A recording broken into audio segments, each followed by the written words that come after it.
Shannon, at last year's reunion, you point blank said to Gina, I will never bring up the DUI ever again. Right. So why bring it back up this season?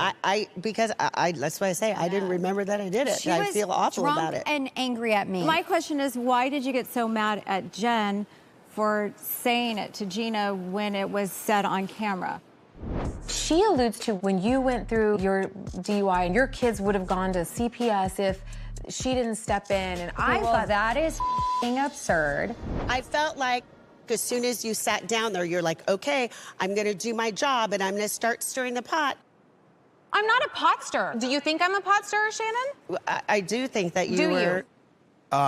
Getting back to this, Gina, did you ever get that apology from Shannon that you asked for? I have not. I said it at the table at the pumpkin patch. But you also didn't even acknowledge that you even said it at the pumpkin patch. Because, Gina, I do not remember saying it. But I do want to be very, very clear here. When I made that statement, I wasn't saying that your kids would be put in the system and taken away from you. It was, had you been arrested and an adult wouldn't have been present, they wouldn't have left your children there until you got your legal things taken care of.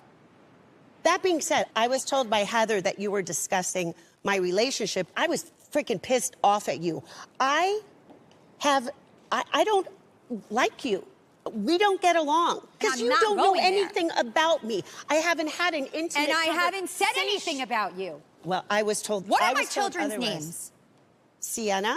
And now I'm like blanking. Never talk about my children again, Shannon. Okay. I've known you for 6 years. You don't even know my kids' names. Of course I do. And you're going to drop a bomb about CPS. It is completely inaccurate. It is so inappropriate. You are so out of bounds right here, Shannon. You were so wrong. And for you to have anything right now other than I'm sorry for my behavior, you was it an unkind thing that I said about CPS? Yes, you should have never said it. Okay, you're worried about everybody talking about the things that you're talking about your own relationship. I am not making you up can make about up your things relationship. about circumstances from the past regarding my children. My children! Oh, keep screaming, Gina. I will, Shannon. I will scream as much as I want. This is not right, what you're doing here, and I knew you were going to do this because this is who you are.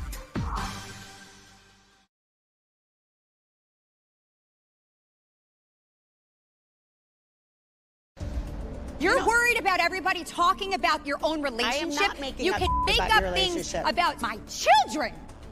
My children! Oh, keep screaming, Gina. I will, Shannon. I will scream as much as I want. Because this is who you are. You are the woman who gets proven that you did a shitty thing and you don't just lay down and say you're sorry. It is not okay. What it will was never your reaction be okay. to seeing the flashback? Oh, I was horrified by it. I feel like Absolutely. But you can see from my reaction that, I immediately was like, I didn't see Gina, I spoke to you at the table when it had been established. But she's talking about afterward, when you actually knew that you did say it. That was the opportunity for you to take that opportunity. It was established and to at say, the you know what, table. I was wrong. Okay, Emily, I'm just trying to say I get what you're saying, but it was established at the table that day at Tanaka Farms that I had made this statement.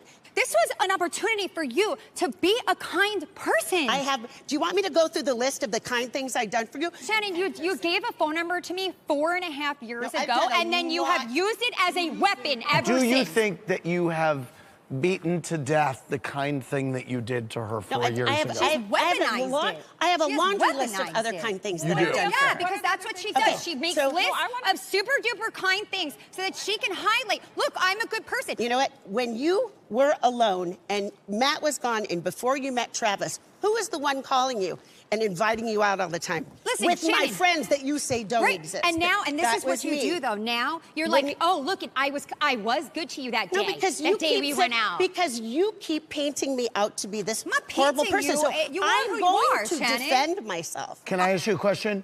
You were upset that others were talking about you and John Jansen, and then you spoke about she and Travis, right? Let's talk about Travis and this big penis. Now, 3 years ago, someone had told me a story, and when I was told that Gina was talking about my relationship, I brought up something I'd heard 3 years ago. Got it. Then why'd you bring it up now if it was 2 years ago? Because I was told that she was talking and saying horrible things about Right, and me. instead of coming to me and saying, are you saying these things, and having a conversation with me, you just chucked my boyfriend under the bus, you chucked me as a parent under the bus, and you were only worried about yourself. It crosses the line, like a serious line. I did apologize about the Travis comment. Can I just say something about the CPS comment? I just want to say this. As a mother, there isn't anything more harmful or detrimental to you than to say that someone's kids. No, let me finish. Let me finish. That is the lowest thing that you can say to another woman who has children. I understand. And I understand that now you understand that. But I feel like right now you're being so defensive instead of just saying, you know what, Gina, I completely up. I was completely wrong. I crossed the line. I am sorry. I don't care about like whatever. Like 3 years ago, yeah, we went out. We had a little bit of fun. My kids are this close to being on social media. You put clickbait out there. Gina, mom, CPS, children almost taken away. My children, for them to see that and get hurt by that, and you don't even know their names. This is a wound that has stayed with me, and it will stay with me. You have crossed the line to the point where I don't even know if I can honestly even continue to do this.